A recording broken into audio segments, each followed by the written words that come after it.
Rahsia bangkit semula dan capai hidup senang. Jangan jadi mangsa, jangan tamak, jangan terjerat tawaran duit cepat. Orang kaya bukan kerana nasib, tapi mereka ada kunci emas untuk hidup senang. Sebelum tu, sila follow, like dan share video ni supaya dapat manfaat kepada semua.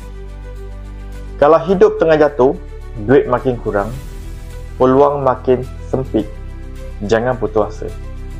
Ramai yang bangkit semula hanya dengan gunakan kunci emas yang Danny akan kongsikan nanti.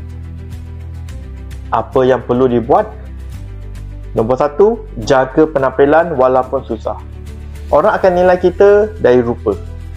Sebelum kenal hati budi, kalau nampak selekeh, siapa nak percaya? Lepas bangun, kemalkan diri, tunjukkan yang kita masih ada harga diri.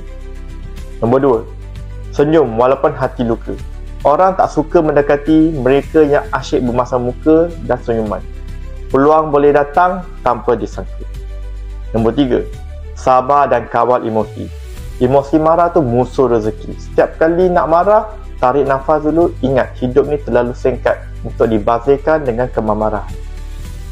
Nombor 4, kurangkan ego. Jangan terlalu jaga muka. Kalau tak ada duit, malu nak bantu, berani mula rendah diri dan banner semula hidup. Dapat belajar sesuatu? Jangan lupa share, like video ni supaya ramai orang dapat manfaat. Kalau nak mula bisnes dengan Dennis, cepat-cepat pergi profile Dennis, klik link like join Dennis atau get offer. Masukkan maklumat anda. Dennis akan hubungi anda dengan segera.